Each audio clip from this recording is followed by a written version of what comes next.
As a headhunter, I am a salesperson because recruitment is considered a sales career.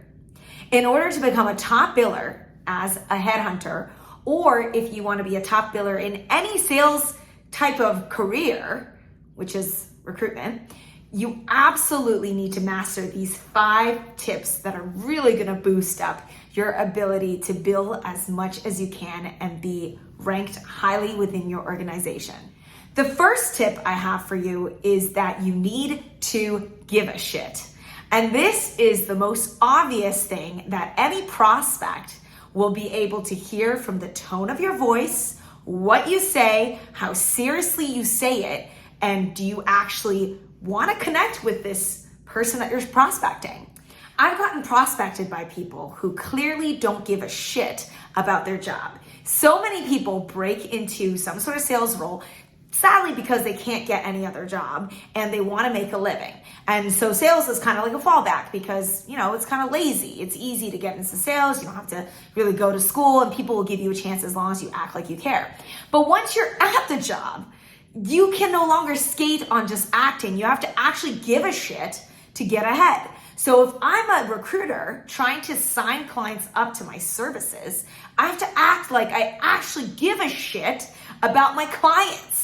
Same if I'm trying to get a candidate to engage with me so that I can monetize them and get paid out on placing them. Now keep in mind, headhunters get 20 to 30% of each candidate's yearly salary. So we're not talking chump change here. We're talking big money.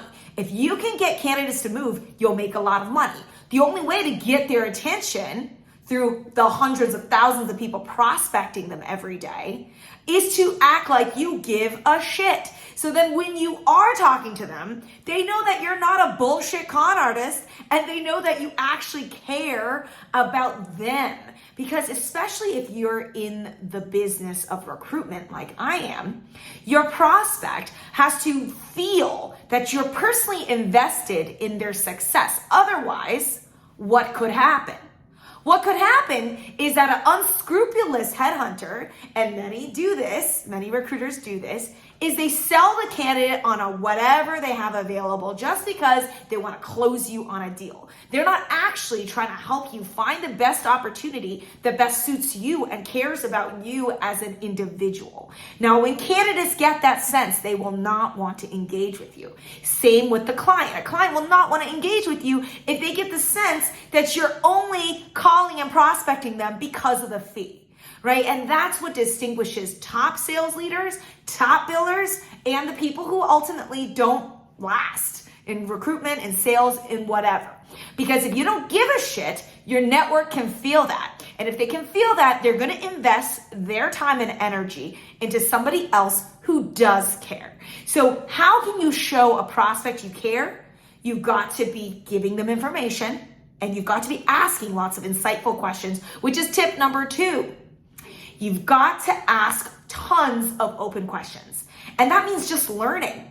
Again, I get so many prospecting calls from salespeople who don't want to learn. All they want to do is sell their product. They don't care what your business needs. They don't want to understand what is good about their product or what isn't good about their product. They just want to say, do you want my product? If you don't, I'm going to make another call. And ironically, that's the hardest way to close someone. If you don't really try to understand your customer's needs, which actually sounds really painfully obvious, but a lot of people don't get it. Like they just don't care about their customer's needs. So if you don't care about your customer's needs, how the hell can you sell them if you don't even know what to sell to, which is called selling blindly. So the problem is so many salespeople sell blindly. Hey, who wouldn't want this job? They just make assumptions that they know what the candidate needs or wants. And what you really need to do is understand your market fully, understand the candidate and client profiles fully before you start going into your sales pitch.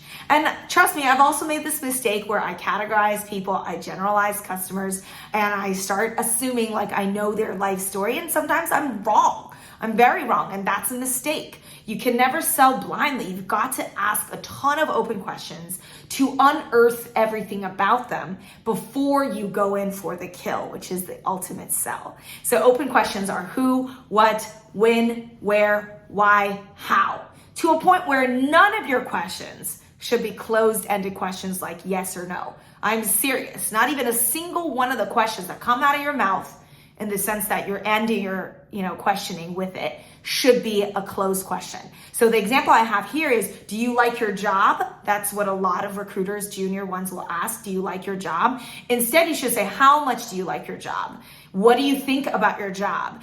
Do you enjoy your job? No. Finish the sentence on how much do you enjoy your job? What are your thoughts on your job? If you have to rate your, tolerance or enjoyment of the job, how would you describe it? How would you describe how you feel around your job? What are things like at your job right now? What's happening, right? These are open fact-finding questions, and this is what's going to drive your prospect to really start telling you the truth instead of you force-feeding them a narrative that suits you but ultimately won't suit you when they disappoint you, because candidates will always do what's best for them. So again, when it comes to open questioning, make sure you're not directing them on what to say or which direction to lead them. And instead, you're just doing the pure effort of finding out what's going on, how they're feeling, and then take it from there. Number 3, this is more of a communication tip that I think benefited me massively because I started in this industry when I was 23 years old. And being that young, I obviously was used to quite a bit of younger behavior patterns, which includes talking really fast and saying a lot of filler words like and ahs, right? But I actually worked on that quite a bit. The thing I had struggled with was sounding authoritative. And the best way to do that, especially if you're younger, if you have a naturally younger sounding voice, is to speak in what's called DOWNSPEAK. I learned this from my roommate, and she worked at a sales company that gave her this tip. So I learned via her that there's this thing called upspeak and downspeak. Upspeak is when you start ending every sentence on an upwards trajectory. Like, how are you feeling? How are you doing? What are your thoughts? Like, you're literally going up, right? You're ending the sentence on an up note, which is upspeak. What you want to do instead is focus on downspeak, which is you want to end every sentence on a downward note. So how much would you be seeking in a new role? It sounds a lot more authoritative than how much would you be seeking in a new role, right? Again, that just makes you sound more junior, less confident, just not somebody people really trust, and they feel your energy of being so young.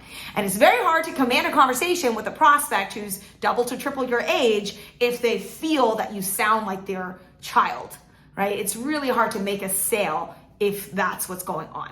So downspeak is critical, especially if you're young, especially if you're like a woman like me, and you have to keep that in mind because with our friends, we can be like, oh my God, girl, this is great. But when you're talking to your actual, prospects, you can't really be like that because they will not connect with you and they will not respect you and they will not listen to you. So you have to take on a much more authoritative sounding voice, which is what I've been doing this whole entire video.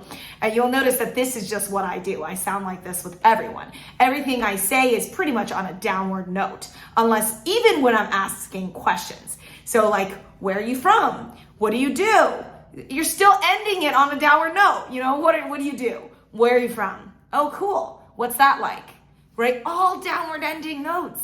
And it just makes you sound so much more confident, and people naturally feel intimidated by that tone of voice. So downspeak is a life hack. I hope it helps you achieve more success with your sales efforts. Number 4, when you get into the real sale, when you're actually selling someone on something, you really want to make sure that you are selling against them as well, especially in recruitment.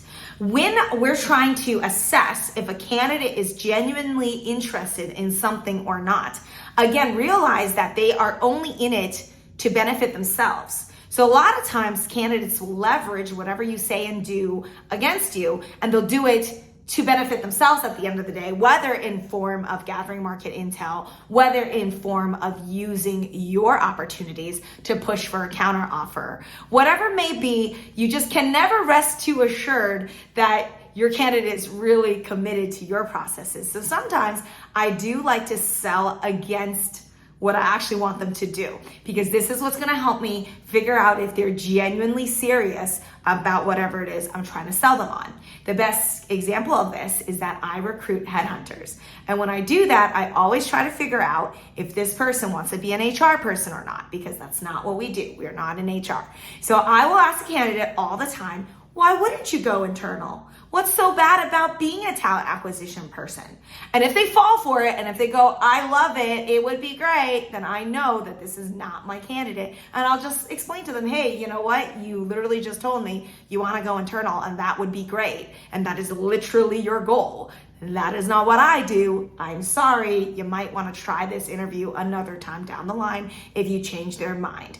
And then the candidate will say, wait, let me change my answer right now. And I would say, you can't do that. You literally just told me you don't want commission. You can't just do a 180 within a minute and tell me that's the case, right? Because in recruitment, you really are assessing if someone's lying to you or not. So you do have to have a few measures that are tailored to your market that resemble a similar tactic of always making sure you're selling against what you actually want to sell them on as a way to assess if they're genuinely telling you the truth or not. The last tip I have for you as it relates to becoming a top biller is to have really clear follow-up processes with every single prospect. And when I mean really clear processes, I don't mean, oh, send them a quick text, oh, remember to do, I mean a process. So every time I finish up with a candidate, I always ask for their email. And then I send them a series of PDFs that walk them through my practice, what I do, and also including my referral program.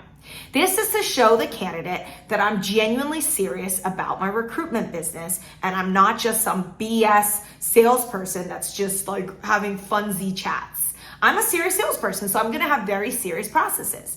And that's going to tell my prospect, especially the ones that are good, that I am going to take care of shit. And I will show you that because I actually have a process. It's not just, oh, hey, what am I going to do today? Oh, maybe I'll just do this for you, X, Y, Z. I'm a serious salesperson, and so I'm going to have serious follow-up processes. So every candidate gets an email with a whole slew of documents, including my resume guide, including how to work with my practice. All of these additional pieces of information they will receive. Then I will put a very clear follow-up note in my internal database to then reach out to this candidate within X frame of time. In that frame of time, I will then follow up, and there's just a very clear game plan at every single step. When it comes time to represent a candidate, I also have a representation process. So process is critical for people like us in sales because it's hard for us to organize so many different people in so many different situations if we don't have a process. So you got to have some sort of general process that is as simple as following up on a intake call that may or may not go anywhere. At least you need to have a universal process for pretty much every step of the recruitment life cycle, right? Because what you're trying to do is migrate a candidate from beginning stages to mid stages to late stages and ultimately placement through you. Whether it takes 1 month or 10 years, that's the whole idea, is that you have a formula to capture as many Pokemon as you can. And that is the general idea when you're in a recruitment role, is that you're trying to capture as much of the market share as you can. So the best way to do that is to have a foolproof go-to process so that you don't have to reinvent the wheel every time, you're not scrambling every time, that you know exactly where you left off with every single candidate to minimize room for error. And that includes taking great notes on your ATS system. I hope these 5 tips were helpful for you to immediately implement into your sales and recruitment practice.